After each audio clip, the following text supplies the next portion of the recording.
नमस्कार. मी नगराध्यक्ष राजेंद्र सोनवणे. आज जी अतिवृष्टी झाली होती पहिली, त्यानंतर आता पावसाचा जोर 2-3 दिवस झाले जास्त आहे, परत थोडाफार राहणार आहे. त्याच्यावर आम्ही प्रशासन म्हणून आणि नगराध्यक्ष म्हणून आमची सर्व टीम आणि आमचे सर्व नगरसेवक याकडे लक्ष देऊन आहोत. कुठेही आपत्कालीन परिस्थिती उद्भवू नये म्हणून टाटा आणि रेल्वेबरोबर आम्ही संपर्कात आहोत. त्यांची नियंत्रण रेषा आणि ह्याच्यासाठी आम्ही आमची टीम सतत जागरूक आहे आणि काम करत आहे. कुणीही पॅनिक होऊ नये, कुणी अफवांवर विश्वास ठेवू नये, हे मी सांगतो आणि माझे 2 शब्द संपवतो. नमस्कार. मी अशोक साबळे, मुख्याधिकारी लोणावळा नगर परिषद. 6 तारखेला जी अतिवृष्टी झाली आणि त्याच्यामुळे पुराच्या पाण्याचा जो काही फटका आपल्या शहरवासियांना बसला, तर तशी परिस्थिती आपल्या शहरामध्ये पुन्हा परत निर्माण होऊ नये यासाठी प्रशासन सतर्क आहे. अलर्ट मोडवरती आम्ही आहोत. आम्ही एव्हरी डे टाटा कंपनीचे जे इथले अधिकारी आहेत त्यांच्या संपर्कात आहोत. धरणाची पातळी जी आहे ती किती आहे, काय त्याच्यातून पाण्याचा विसर्ग कधी होऊ शकतो, कधी नाही, याची आम्ही प्रत्येक दिवशी माहिती घेत आहोत. आणि तशी बाब जर आम्हाला निदर्शनास आली तर लोकांचं स्थलांतर असेल किंवा लोकांना त्याबाबत अवगत करणं असेल तर याच्याबाबत आम्ही जे आहे तर तयार आहोत.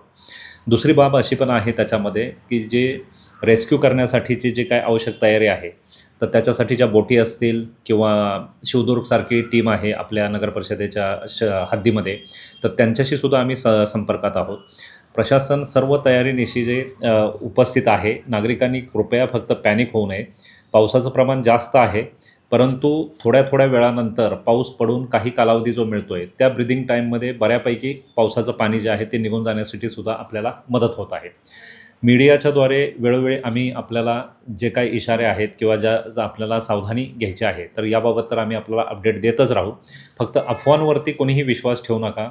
नगरपरिषदेचं कार्यालय सुरू आहे. शनिवार रविवार SIR पुन्हा परत कामकाजासाठी हे कार्यालय जे आहे ते सुरू राहणार आहे. सर्व अधिकारी इथे उपस्थित राहणार आहेत. त्यामुळे नागरिकांना नगरपरिषदेच्या माध्यमातून एक नम्र विनंती आहे, आव्हान आहे की आपण कृपया आपल्या प्रभागाचे सदस्य, मीडियाचे प्रतिनिधी असतील किंवा नगरपरिषदेचे अधिकारी असतील तर यांच्या संपर्कात राहावा. अफवांवरती विश्वास ठेवू नका.